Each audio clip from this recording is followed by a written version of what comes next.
Hello YouTube, it is Toy Adventures, and first of all I must ask that you pardon the disgusting background. I had a bad ink spill when I was building a model kit, so yeah, it's still a little dirty. I haven't been able to get rid of all the ink. You can see especially right here. Ugh. Well anyway, today we're doing another figure review, and it's not quite Jurassic Park, but it's certainly a related line, and this is a review I already teased before. Today we are taking a look at the beasts of the Mesozoic Ceratopsian series, Pachyrhinosaurus. So this is pretty much the only one that I was interested in from this next wave 2.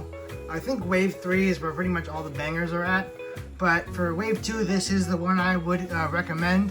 Of course you should go take a look at all of his wonderful creations. They're all beautiful. It's just this is the only one that I had a remote interest in. So this one is also huge and a lot bigger than I expected, and what's awesome about how big this is not so much how big this is but the fact that the Triceratops adult is going to be bigger than this, which just puts it all into perspective and gets me even more excited for that, which of course comes in season 3. Anyway, coming back to this one, this is another beautiful, highly articulated dinosaur from David Sylvia's Beasts of the Mesozoic line. Previously they did the raptors, and of course now they're doing the Triceratops, and next they're doing T-Rexes. And I've seen some of the in progress shots of those molds, and I'm excited. I'm big time excited. So, taking a look at the back, we have a nice bio. The oldest of the 3 identified species of Pachyrhinosaurus, P. acousti, is distinctive among its boss-nosed brethren. For the long horn in the center of its frill, I just woke up from my nap. This is too much. Acousti was discovered by Al Lucusta as a part of a massive bone bed in Pipestone Creek, Alberta. Guys, I just woke up from a nap, and that was so hard to read. Art by Paul Ramos. So, awesome bio, and it comes on a really nice sleeve. But I want to take it off so I can look at the back. Oh, it's taped on right here. Well, luckily, I've got my trusty modeling X-Acto knife right here in the scene. Okay, so we're going to just slide that off. Now we can take a look at the back. This is the checklist for wave 2. So, we have the Wendy Ceratops. Wasn't really interested in that. These Spicelephes. Why do people gotta name this stuff like this? I just woke up! Centrosaurus, Pachyrhinosaurus, the one we have here. They have Cosmoceratops, Ionosaurus, I think it is. Avaceratops, and him. Yeah, not even an attempt it. So these are all really cool looking. I think this one was another one that I was kind of looking at. I believe it's that one. And maybe him too. But really, he was where I wanted. He was where the money was at. So that's the one I got. And that's pretty much it for the packaging. This dude is heavy. This is a solid, boom, action figure. I mean, look at that. Let's just get him out of the box. Okay, so here we have the Pachyrhinosaurus out of the packaging. First, I just gotta say, this thing looks beautiful. Absolutely beautiful. This paint scheme is top notch. You have this beautiful, like, burgundy, almost copper-like color going throughout the rest of this, or this brownish copper color, reddish brown, going throughout the entire body. You have these black little speckles going out, like these little osteoderms, little bumps throughout the entire body. You have this really nice minty color for the undersection and highlights throughout the face. I mean, there's so much going on here paint-wise, and that's to be expected with anything from the Beasts of the Mesozoic. Just top-tier paint and really great presentation. Absolutely beautiful. The eye is painted extremely nicely. If I can get a good shot on that. So, I mean, everything is painted on this. This isn't your typical Mattel thing where it's, you know, they skipped out on something. Nothing is skipped out on this. Absolutely everything is painted. and it just looks amazing. And it's heavy. This is heavy. This is a solid figure. You could this is a weapon. You could throw this at somebody and do some real damage. So, I mean, I'm just thinking about packing it for like photography. This is going to be a pretty hefty attribution to the weight. So that's just what I'm thinking about it. But other than that, I mean, it is going to be a solid action figure. I don't see this as breaking by anything. I see this doing most of the breaking. So yeah, really nice mass feel to it. It feels good. Looks good. So let's go ahead and go over the articulation. So starting from the head, you have the jaw, which is on a hinge, but you don't get too much out of there, but you do get certainly enough. It's about as much as the jaw will open. Next, you have a ball joint here at the neck.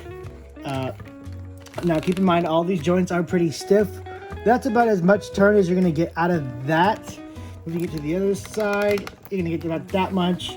Now, I'm not pushing these to their absolute limits. I'm pushing them to where the joints get stiff and don't want to turn, because otherwise you may break the figure. Maybe somebody who can really turn it all around could get full motion out of it. But hey, if you break it, you'll get unlimited motion out of it. You know what I mean? So coming down here to the base of the neck, you get, you get 360-degree motion right there at the base of the neck, at least turning. Going up, you get about that much. Going up, looking down, you can do about that much, which isn't really that great, especially if you want to do like eating poses. But you can make the whole animal just lurch over if you really want to do that.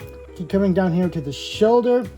You have a nice swivel here, a hinge at the shoulder here, so you get out about that far, push in about that far. You have another hinge swivel here down at the elbow. These two bottom hinges usually don't really get too much motion out of these. These are more stiff. You're not going to get like a human action figure amount of movement out of these. And then here at the ankle, you do have a rotation and a pretty good, I believe it's a ball joint. Yeah, I believe that is a ball joint down here at the foot. So you have another massive ball joint here in the center torso, but don't expect too much. Oh, wait. Oh my God. I spoke too soon, because there is a full 360 rotation right there in the body. I thought for sure that the mold would hold it up, but I guess it's just rubbery enough to get movement out of there. Now, twisting, you can get about that much. I mean, these are really subtle moves in the articulation, but they can really enhance the pose if you pair them up with everything else. So that you can still get a nice turning pose, but you're going to have to use all the other joints. It's where, I say this in the other reviews, each joint itself doesn't have too much motion, but when you add up the other joints to make that full body motion, it's going to look a lot more natural.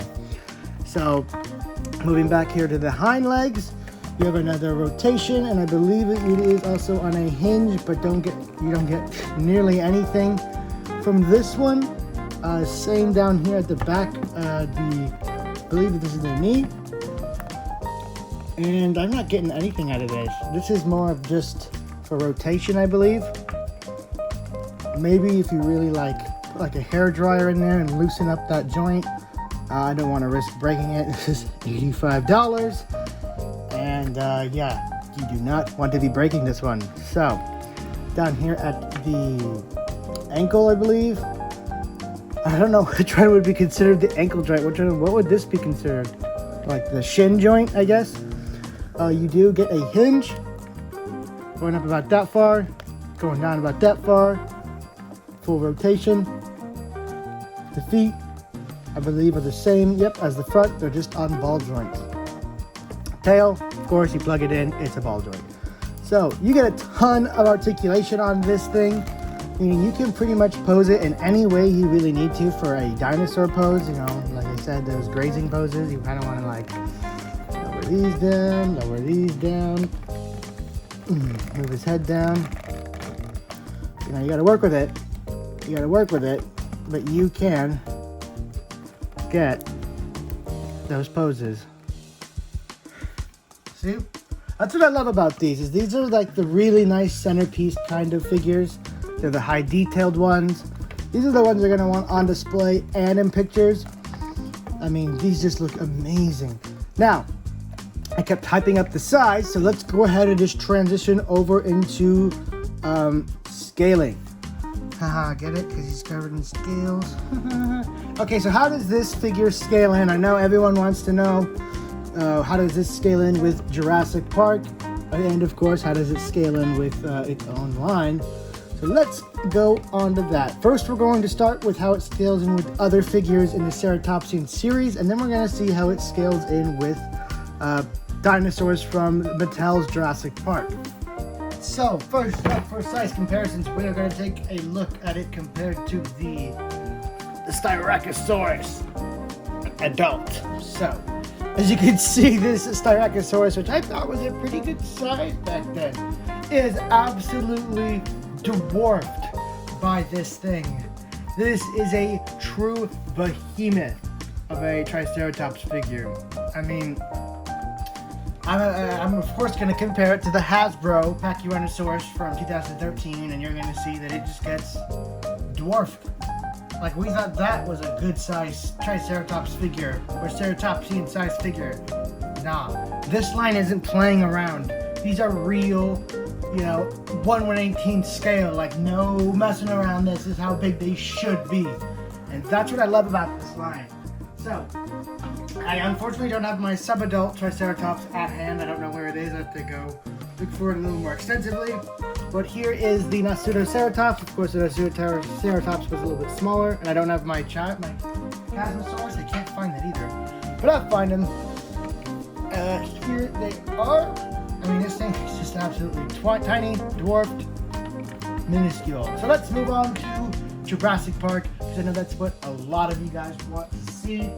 So, of course, here we have, first of all, the 2013 Dino Showdown Pachyrhinosaurus in comparison with the Beast of the Mesozoic one. And, I mean, guys, look at that.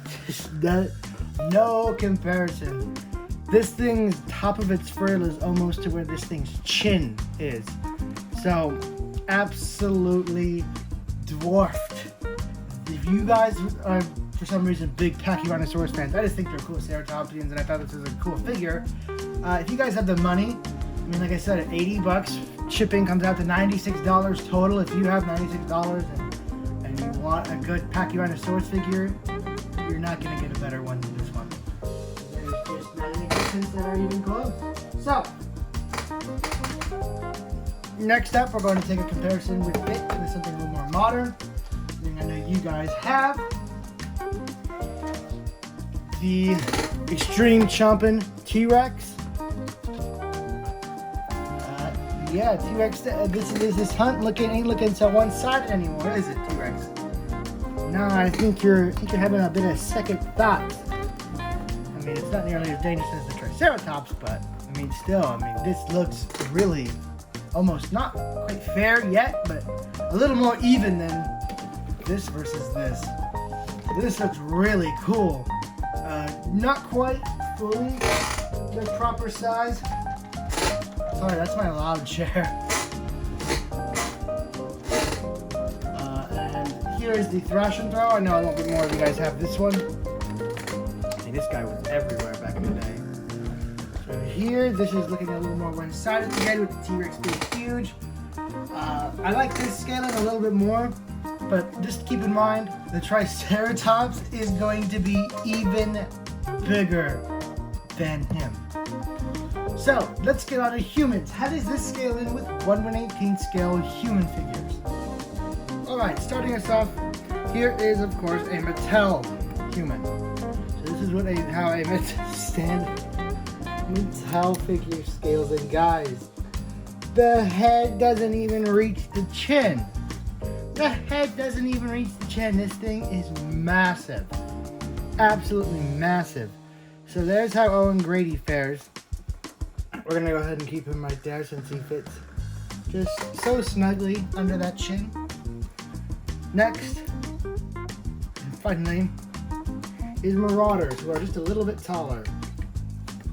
Come on, stand, boy.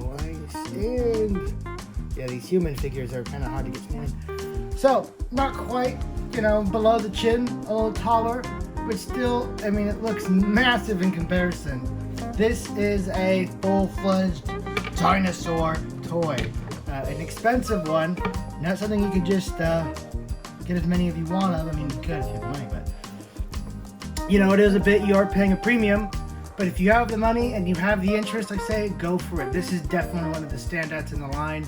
Certainly one of my favorites. And yeah, I'm super excited for Wave 3. That's where the money's at.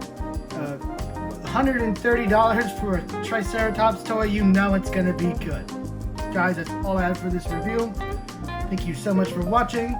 This has been Toy Adventures, signing out. Peace!